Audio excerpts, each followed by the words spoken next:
Hello, everyone. Tonight we relax with the story, The Brutal Punishments for Adultery in the Middle Ages. It is a cold night like a cobblestone in the medieval forest. You are lying on a stiff straw bed, covered with a thin old blanket, but it is not the cold that keeps you awake. It is the whispers outside the window. You live in a small village where everyone knows everything about each other, even things that never happened.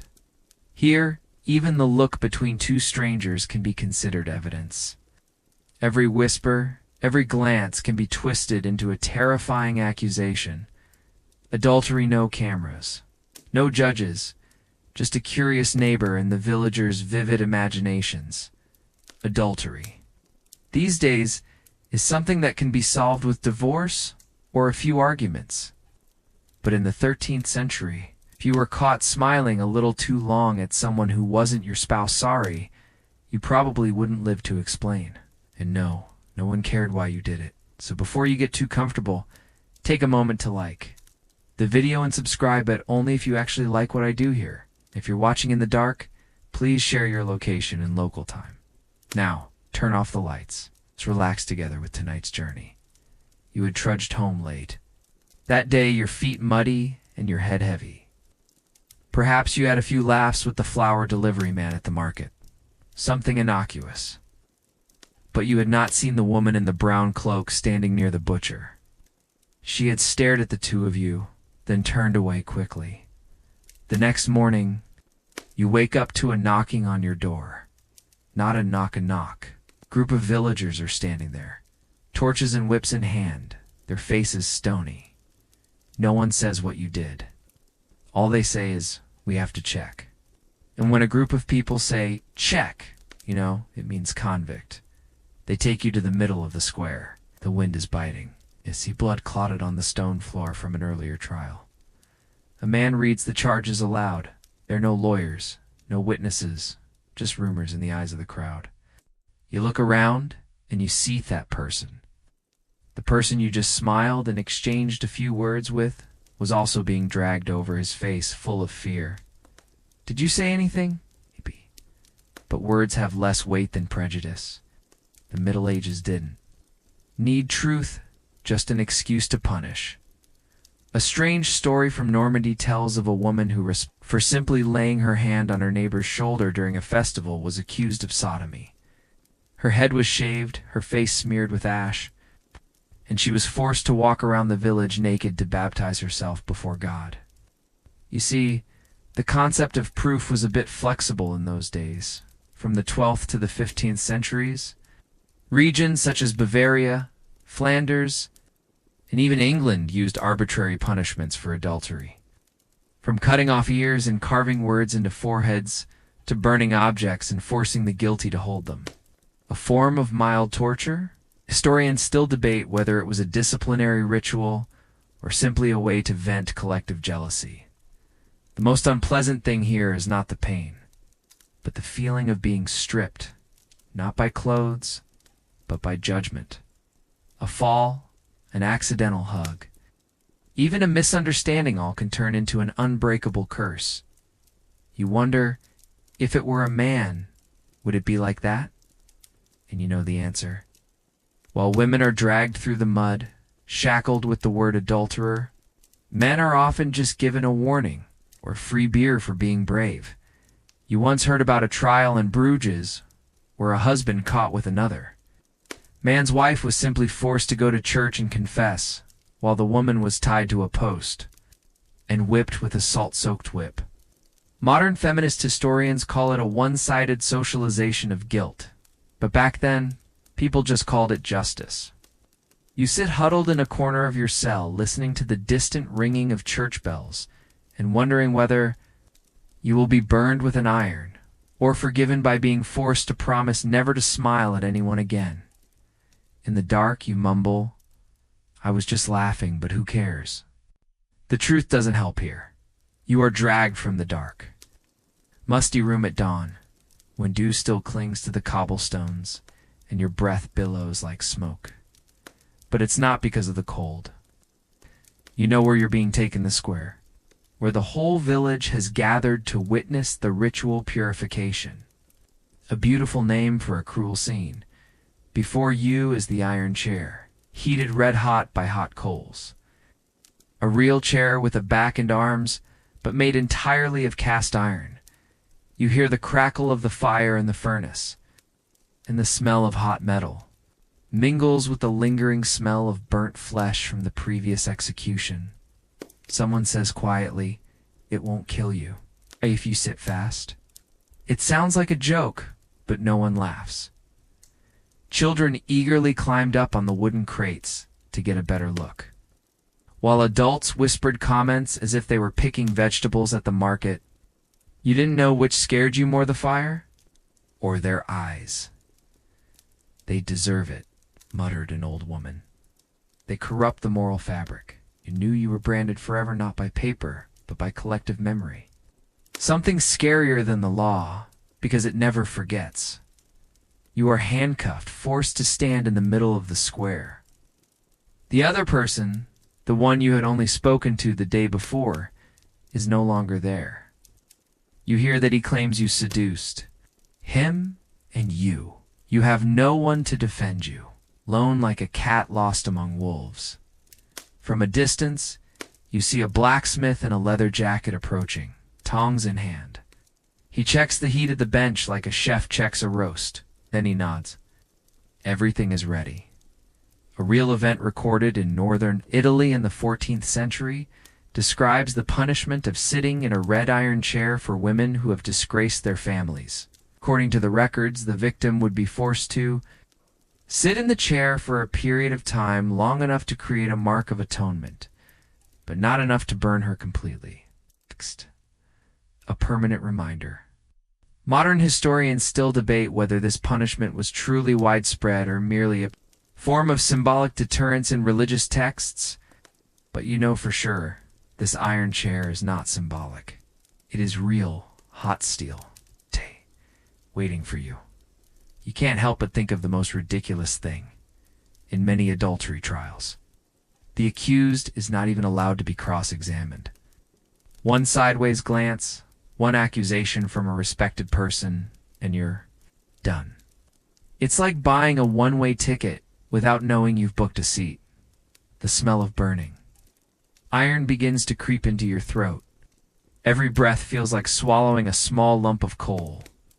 Someone reads a passage from the Bible about the sins of the flesh, but the voice is flat and emotionless.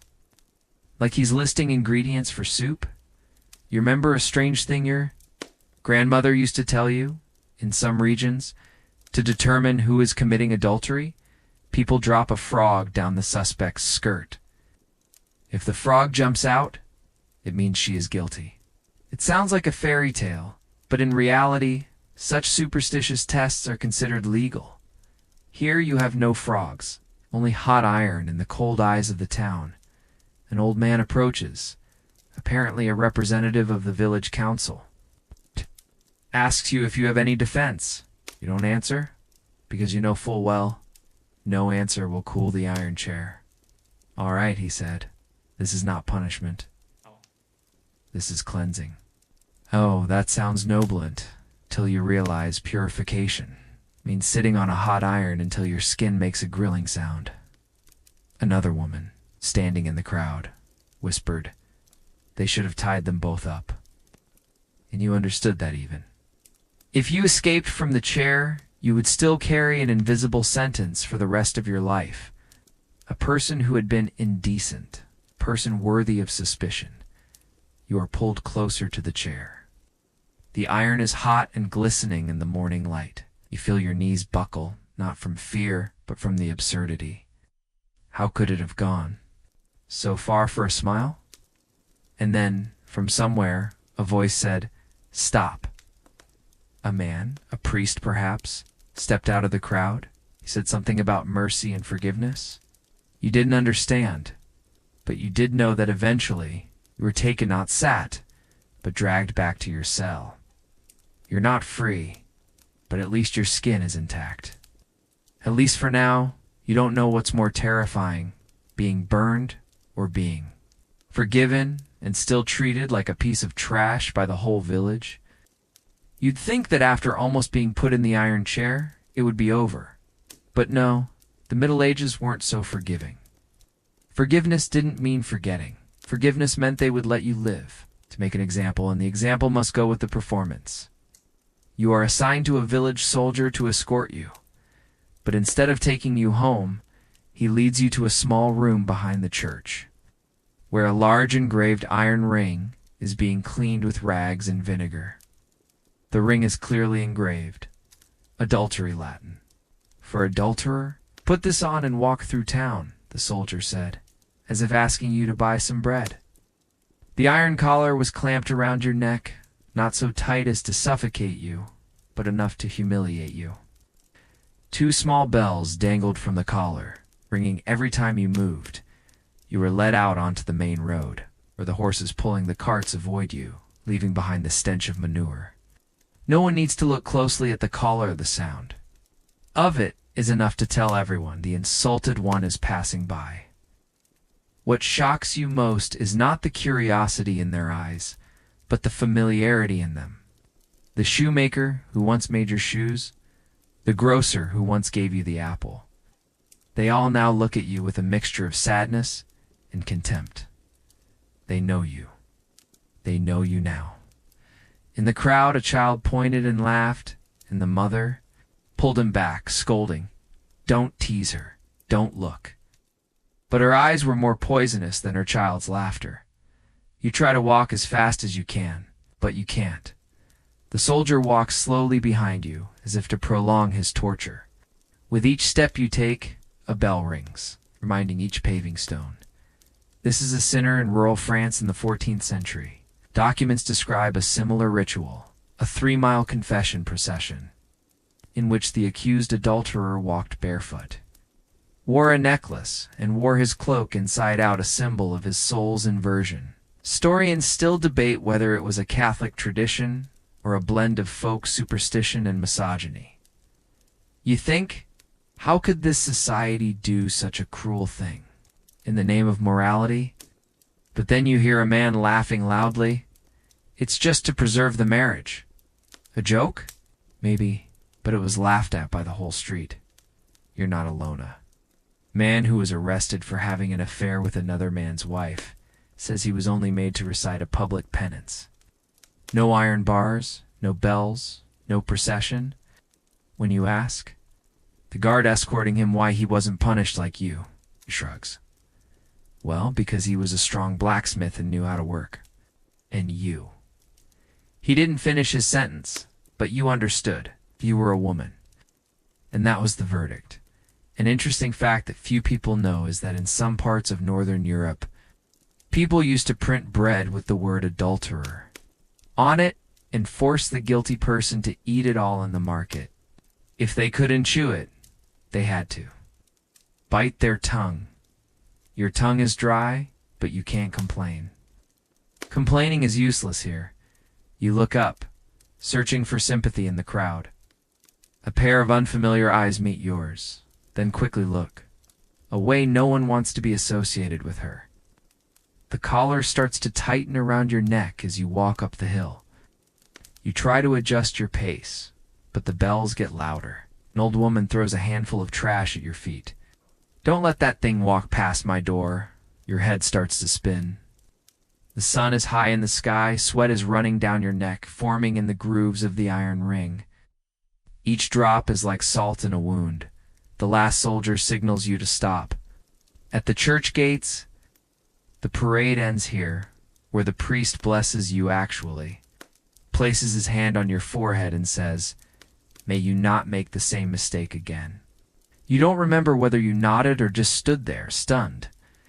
All you know is that when the iron ring was removed, you could still feel it on your neck. That night, you curled up in bed. No more iron chair, no more collar. But everyone's eyes like an invisible loop still gripped you. You recall a strange joke your grandmother once told you in a certain village. They put a necklace around the neck of an adulterer in the church, and anyone who has not committed adultery can try wearing it. If it itches, it means your conscience is guilty. Who wouldn't get an itchy throat after hearing that? And you smile for the first time in days, a bitter smile. Observe for yourself. You think that after being paraded through the streets, with the iron ring and the bells dangling over your every step, you'll be able to go home, even if it is to live as a shadow, which is better than being stared at in the square. But you are wrong. The adulterer is not allowed to reintegrate so easily. No, you have to confess first, not to God, but to the community. You are led down into an old stone cellar beneath the rectory. The door is so low that you have to duck stepping through damp, mossy dirt. Inside, the darkness is thick and dense. The ceiling is low, the stone walls are cold, and the smell is damp. As if no one has been here in a century, there was someone else there. A figure huddled in the corner of the cellar, her hair disheveled, her arms wrapped around her knees. A woman. You recognized her before you, a young wife, who had been rumored to be unusually intimate with the cloth seller. The crowd had only needed to hear unusually. Like you, she had been paraded, had worn iron rings. No, she was muttering something to herself. You sit a distance away from her. Though the entire cellar is only large enough for 2 people to lie on their sides. Nice. Neither of you speaks for a long moment. Only the sound of dripping from somewhere, mingling with the breaths of 2 forgotten people. Then she spoke, as if there was nothing left to hide. You know, I didn't do anything wrong. He just asked me the price of the fabric, I answered. That's all. And his wife was standing behind him. I didn't even know. You nod slightly. It seems like every sentence in this basement starts the same. I didn't do anything. Then she told her friend about the next punishment, the oil ordeal, a form of religious torture that the village priest might suggest instead of a public execution. They boiled a pot of oil, dropped a small stone in, and then made the guilty stick his hand in and take the stone out. If after 3 days there was no burn on his hand, he was innocent. If there was, well, you probably wouldn't have any hands left to cover your face with. A document from Glastonbury Abbey records at least 3 such incidents in the 12th century. 2 were considered blessed because their wounds did not swell. The other lost 3 fingers and spent 3 more days in confinement to pray for the lost soul. Modern historians still debate whether it was a spiritual test or simply a tool of social control. Some argue that such tests were never meant to find the truth, but simply to eliminate the hated. And they may be right, because in this cold cellar, you won't find anyone seeking the truth all someone waiting to see how long you can endure. You ask her name. She doesn't answer right away. Then she looks at you, as if she hasn't heard that question in a long time. Emma, she whispers. And you. You start to say your name, but stop. It seems like your name doesn't matter anymore. You just say, I'm someone like you. And that's enough. The 2 of you sat in the dark, like shadows blackened. Out of ordinary life, above, the church bells rang. The village was probably having breakfast, talking about new things. Your conversation was probably old, replaced by a bar fight or a stray cow. You ask Emma if she has forgiven her accuser. She purses her lips. Forgiving them is easy, but forgiving myself, I haven't been able to do that. Suddenly, realize the real punishment isn't the iron, the collar, or the whip. It's the thought that you deserve it. That if you're being punished, you must have done something. It's that feeling, that quiet erosion that weakens you every day. A strange incident occurred in Kent in the early 13th century. A woman who had been tried for adultery was released after the priest said he saw a light in her eyes. But instead of returning to life, she lived as a hermit, pitching a tent by her mother's grave and never speaking to anyone again. Researchers call this social self-punishment, when people become their own prisoners. You look up at the cracks in the ceiling, imagining them as the grooves of invisible wounds. Then you ask Emma, will they forget? She did not answer immediately. Then softly, "No, but they will be busy talking about someone else." And you see a tiny glimmer of hope. Not the hope of forgiveness, but the hope of replacement. Because in this place, one glance, one mistimed laugh, and there's the next one. You never expect that. After all you've been through, the iron ring, the bell of humiliation, the screaming mob, the cold stone cellar, you'll be faced with something even more uncertain, a smiling priest. You know, in the Middle Ages, a priest's smile wasn't a sign of forgiveness. It was a sign of choice. You are taken out of the cellar, given a quick shower in cold, ash-smelling water, and given a gray hooded cloak. You are told you are about to be released, eh? Fancy word for a ritual examination of your sins before God. You hear a phrase, ordeal by water, ordeal by water. An ancient form of judgment based on God's judgment, meaning if you sink, you're innocent. If you float, sorry, you're a witch or a fornicator or both. Of course, if you float and live, you will be executed. If you sink and die, you are cleared, but you will no longer have the opportunity to use that information. The old priest, who seemed to have seen more than you thought, invited you to sit on the wooden chair opposite. He spoke softly, like a grandfather advising a grandchild. "I offer you two paths. One is the water test, so the other is penance and mortification. You must have your fingernails pulled out for 3 consecutive days, so that your soul can be purified." You look at your hands. The nails are still intact, but the palms are calloused from weeks of forced chores. And suddenly you remember Emma, the girl in the cellar who once said, "People don't want to know the truth. They just want to see you hurt." A 12th century account from the Abbey of St. Alban tells of a nun accused of having an affair with a peasant. She was chosen for the water test.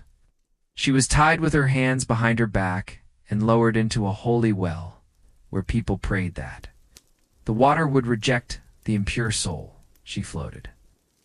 And you know, the story ends there. You ask the priest, "What if I choose the water test and I sink?" He was silent for a moment, then smiled softly. "Then God has forgiven me." If I float, then God revealed the truth. An answer with no way out? You choose the second option, pulling out your fingernails. It seems like the more humane option, or at least you might live to tell about it. But then, as your hands are tied to a flat stone and a hemp rope is tied around each knuckle to soften the nails before they are removed, you realize this is not repentance. This is sacrifice. And the weirdest thing is, everyone sees it as a good thing.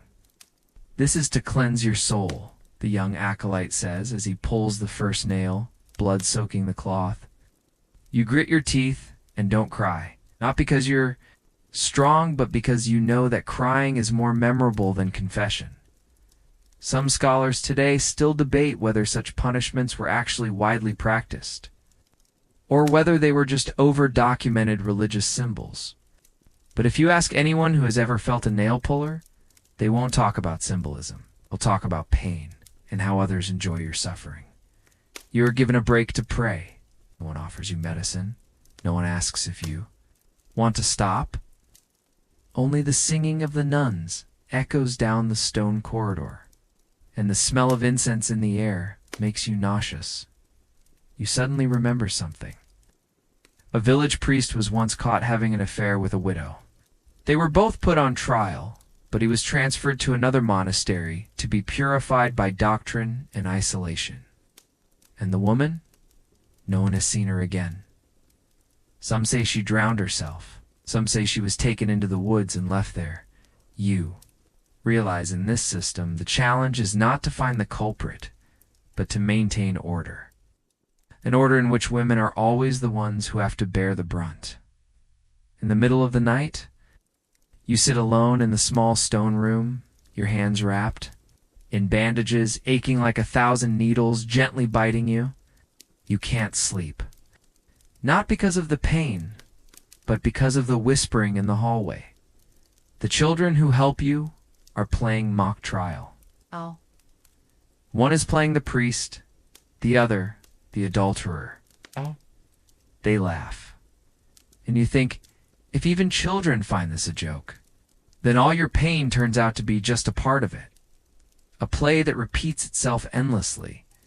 You look at your hand one last time, the nail is gone. But what remains, the chemise, still there, deep beneath the skin. You are released after the penitential service meeting. They open the church door, hand you a loaf of dry bread and say, "You are clean now." Clean? But no one wants to touch you. No one looks at you for more than 3 seconds. No one asks what you need. It's like you're a rag that once wiped away blood, now washed clean, but still stained with memories. You trudge home. Your little house is at the end of a dirt road, its thatched roof shaky, and the smoke from its kitchen no longer rising. The door is unlocked, but when you enter, it looks as if it has been abandoned for a long time. Someone has been here. Oh. There are strange shoe prints on the ground. Someone from the village, probably curious, looking to see if the adulterer has any other hidden sins. You sit down in the same chair, your hands still shaking, and realize you can no longer feel the familiar wooden table. Everything seems foreign, even though you have never been more than a few hundred feet away from this place. Your time in prison has taken not only your freedom, but also your familiar-ish house used to be a home. Now it becomes a second prison. Cell. You try to eat the dry bread, as hard as a rock, and in your mouth, all you taste is blood. You think of Emma. You wonder if she's been released or if she's been put through the water test. You tell yourself you'll go find her in the morning. But deep down, you know, Emma's probably gone, like dozens of others before her not dead. Just fading into the fading memory of a village that needs someone to hate.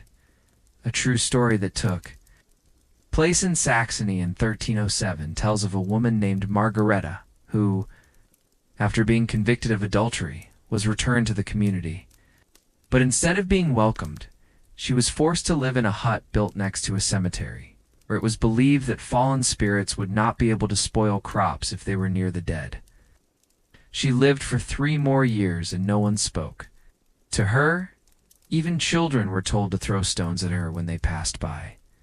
You look out the window, see the afternoon sun slanting through the broken wooden fence. A man with a cow passes by, sees you, and immediately turns away.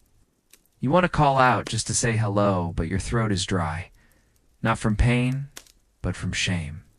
That feeling you thought it would pass after the punishment, but no, it is still there, raw as a scar. And then comes a time when you realize your story does not end with forgiveness, because the system doesn't want to forgive. It wants to tomorize.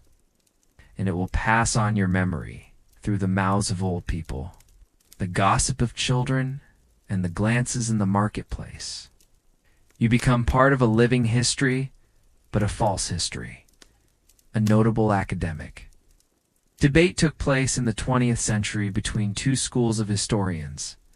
One argued that medieval punishment for adultery was a necessary measure to preserve the family structure, while the other argued that it was a tool to control women and put them in the most vulnerable position in society. Even if you are not a scholar, you have experienced the answer. You remember the ironic joke once told by a salt woman in the market. If women can be executed for laughing at someone, they'd better bury their mouths in silk scarves.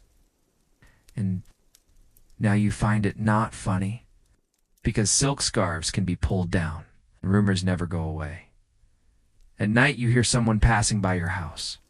The footsteps stop at the door. They don't knock. They just stand. A moment later, the footsteps leave. They could be from the village, checking to see if you're still alive. Or they could be someone curious, but you know for sure, no one. Comes out of kindness.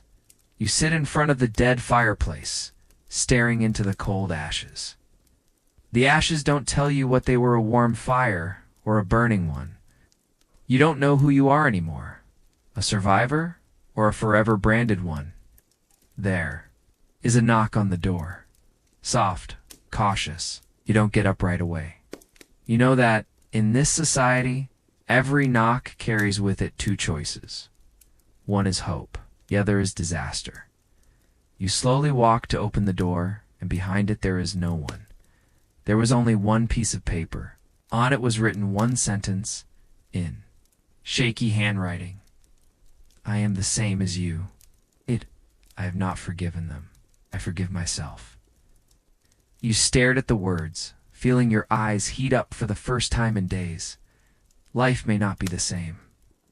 But now, at least you know one thing. You are not alone. You try going to the market the next morning, not to buy anything you don't have. Any money, and even if you did, who would sell it to you? You just want to know if your feet still belong here. Maybe you just want to see the light through the silence around you. You walk slowly past the rows of radishes, the rows of eggs, the rows of steaming pastries. Everything is the same. The smell of sweat, damp earth, and onion skins wafting between the occasional cries. But there is something different. Not the necklace, or the shawl, or the scar on your hand. Boots of lent you carry. Silence is heavier than iron bells. The shopkeeper doesn't look at you. A child stares at you, then is yanked away by her mother. You see a man who looked at you with gentle eyes one afternoon, now frowning and turning away. You are the name everyone remembers, but no one speaks. You sit down on the wooden chair in front of the old bakery. Watch the smoke rise and wonder, can one live in a place that is not forgotten, but also not spoken of? You think of a little story Emma told you in the cellar, about a woman in a neighboring village who was denounced by her husband because she had dreamed about a strange man and accidentally told her neighbors. She was forced to wear a cowl, steel helmet with two large horns and a sign on her forehead that read Phantasmophile. She had to wear it for a week, walking around the village every day like a tired circus animal. The event is recorded in local chronicles, but there is one obscure detail that historians still debate. Was the cowl real or just a metaphor? Some say it is folk exaggeration, but ancient hand-drawn drawings show that the instrumentics. And you think, what a great metaphor. As long as someone is hurt, it doesn't matter. In a corner of the market, two old women are whispering to each other.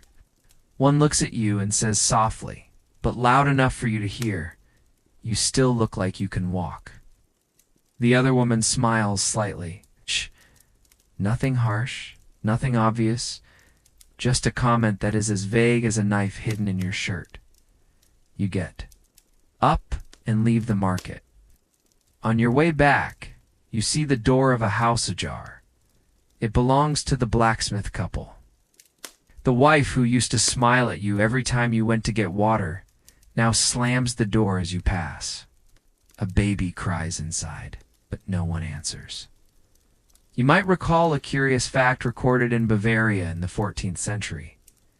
If a woman was found guilty of adultery, her husband could order the entire village not to speak to her, including his relatives. This was not in canon law, but in village law, a kind of unwritten rule that was as powerful than official law. Historians call it shadow law because it was never written down. But everyone obeyed it, and you realize you're living under such a law. A more sophisticated version of prison, make you present yet invisible.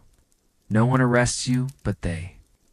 Leave you with nowhere to stay. No one says you're wrong.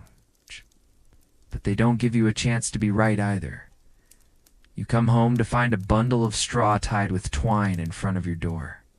A hidden message. Don't dream of returning to normal life people often. Leave bundles of straw in front of the doors of bad houses as a sign unclean. Stay away. You don't cry. Crying is something that has long been drained out. You just sit. Down. Put the straw beside you and look up at the sky. You wonder, should I leave? Anywhere just away from the streets where every stone knows your rumored sins. But then you think, if I go, who will miss Emma? Who will tell the real story? Priest once told you that God remembers things no one else sees. But you begin to see people remember what they want to believe, not what happened.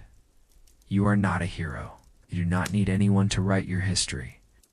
But if someone else, another girl in another village, has to go through this, at least you. Want to leave something behind? You get up, go into the house, get some charcoal, and write on the wall, I'm not dead, and I'm not mute. That's all.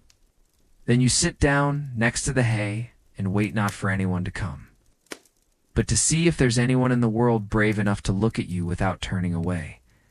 You begin to realize something terrifying. Punishment is not handed down by any individual, but by collective variate, out as if this village was not established to live together, but to punish each other. Each man is a sentinel, and morality is the prison they guard with their eyes, their whispers, and their icy silence. One afternoon, you hear a knock at the door. Not once, 3 times. Then a pause. Then 3 more times. You open the door, and there stands a strange woman. She is dressed in black, her hair braided, her eyes as cold as a winter morning. She hands you an old piece of paper folded in 3. Without saying a word, you open it. It's a list. On it are the names of women who have been accused of adultery in the area, the year, the crime, the outcome. The last name is yours, no conclusion yet. Handwritten underneath, hold on to remember that you are not the first, and you will not be the last. You look up, and she's gone. A ghost that doesn't wait for a thank you. You don't know who she is. She could be one of your fellow victims, or a relative. Whoever she is, you shiver. Not because of fear, but because you feel in your hands legacy of pain. It was passed on quietly as a form of resistance. And then you understand. There are 2 worlds here. One visible world where men sit drinking beer, women shop and laugh, and one hidden world below where women, their tongues cut off by society, still whisper to each other by exchanging glances, notes, or sometimes just by being present.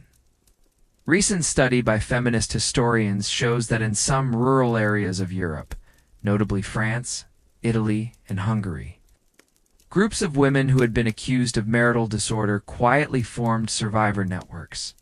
They did not call each other victims. They wear a thrust. They write, no, not to denounce, but to preserve. That they existed, loved, or humiliated. No, but not erased. You start writing things down. On charcoal, on walls, on tables, even at the bottom of old pots. Each name is a story. It's not for revenge, but to break the circle of silence surrounding morality. Remember the first time you met Emma? In the darkness of the stone cellar, you thought she was a shadow. But now you see Emma as the one who led you out of the maze of resignation. She wrote a note to let you know, forgiveness is not forgetting. But don't let that pain teach you to hate yourself. One morning as you write, a little girl sneaks up to your window. She doesn't knock, just stands there watching you for a long time. Then she holds up a small bag, a few grains of rice, a piece of cotton, and a wooden button.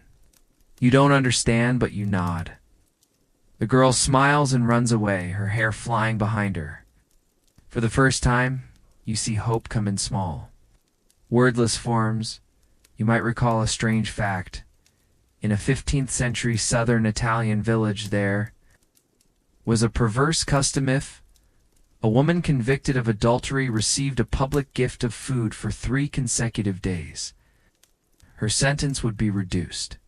Many people would secretly leave bread and onions on the guilty woman's doorstep as a silent protest. The history books called it the law of silent kindness. Maybe the little girl just did the same thing. You smile for the first time. In weeks, not a bitter smile, but a real smile. Soft sigh that tastes off ability to start over. One scholar once wrote, "What medieval society could not control was not women's bodies, but their memories." And you think if memory can live on in every charcoal drawing, every scrap of paper, every tiny glance through a window, you won't let it go out. One night you dream, in the dream you stand in the middle of the village market. No one turns away, no one throws trash. Everyone stands still, listening to you read the list of people who have been called sinners. But your voice does not tremble. Each name is a callback to the truth, and the crowd does not boo. They just fall silent for the first time, not out of shame, but out of understanding. You wake up, sweat pouring down your neck. Outside, the moon hangs silently as a non-judgmental witness. And you know that dream may not come true, but the memories you keep will be the seeds. One day, someone else will come along, pick them up and plant them, and next time, maybe no one. We'll have to be mute. You'd think that if there was any place to take refuge in a judgmental world, it would be in the church. After all, they talk about forgiveness, about God's love, about compassion that makes no distinction between sinners and saints. But you soon realize the church is only spacious for the right people. On Sunday morning, we walk into the early service dressed in gray, covering your hands with a handkerchief. The wooden pews are as cold as ever. The incense still hovers around the dome, but the air is heavier, as if someone has sprinkled it with a few spoonfuls of sour salt. As you enter, a few heads turn. Some look, some don't, but everyone sits close together, leaving you an awkward space between the crowded pews. The new priest who took to the pulpit was someone you had never seen before, young, pale, with a voice as sweet as a razor. He read a passage from the Bible about the woman caught in adultery. Remember that passage? When the people called for stoning, Jesus said, "He who is without sin among you, let him cast the first stone." A familiar phrase repeated over and over as a symbol of forgiveness. But then he raised his head and said, "God forgives, but he also does not forget." A sentence that is not in the Bible, and you understand. This is not a lecture.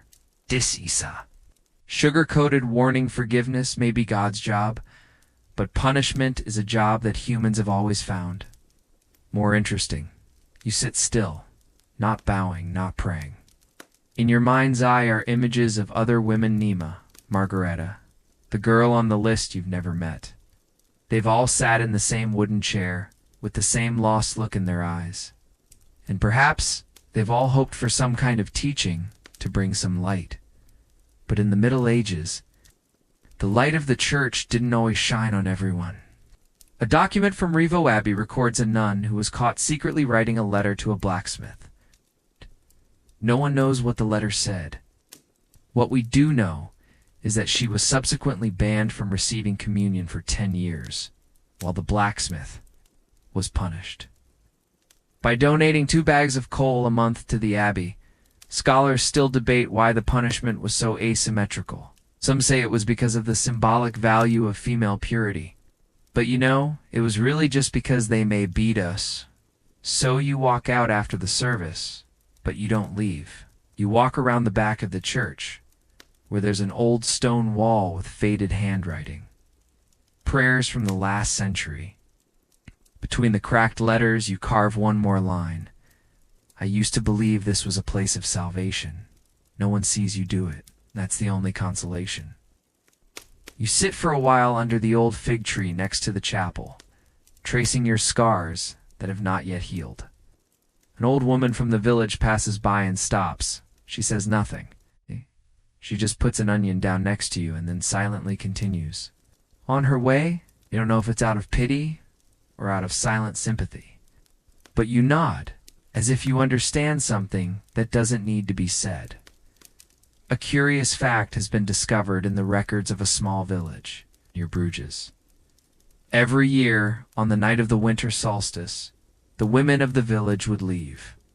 Small pieces of paper under the statue of the Virgin Mary, recounting what they could not say. No one read them. No one collected them. They would just write and then leave.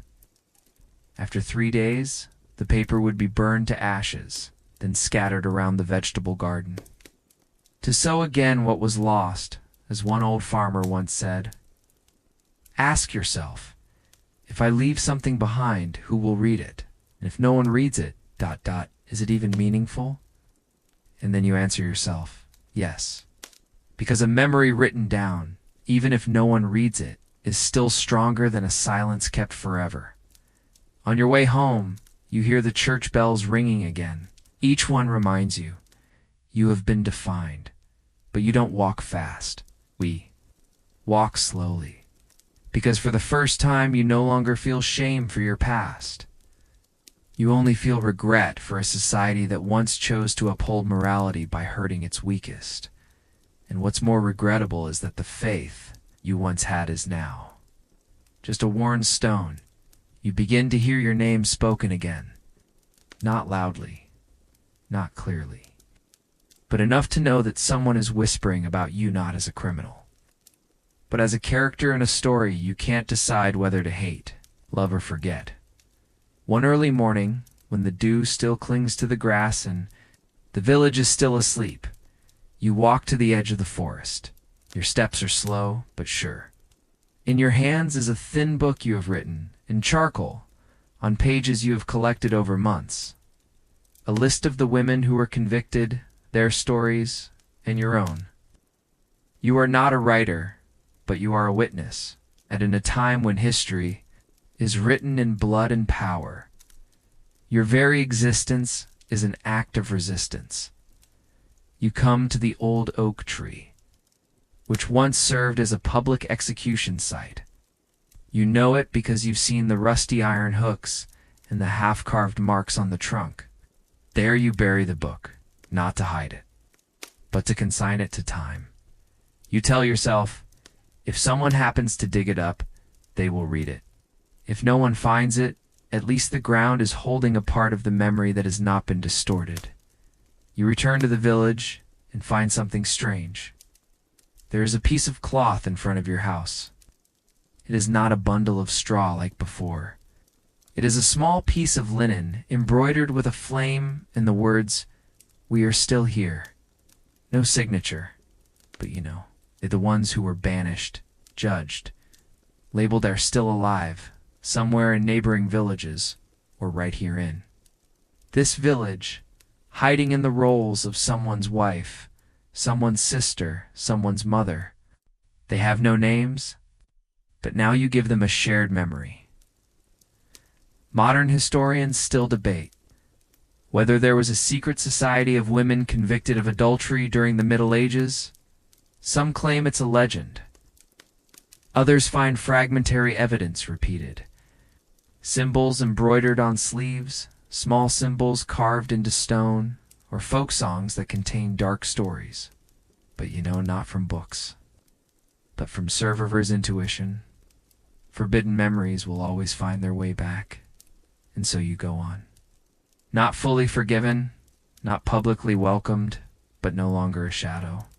Occasionally people drop by. A young girl asks, to borrow a needle and thread? A new mother asks you to hold her baby for a while. A boy brings you nuts in his pocket. No one mentions the past, but every action is a hidden message. I do not forget that you lived through it. One day you receive a small envelope. Inside is a short note. Where is Emma? You don't know. Maybe she's gone. We're living under a new name. But you do know one thing. Emma is a symbol, not a person. And when someone asks about Emma, they're looking for themselves. You write back. Emma everywhere has people daring to tell the story.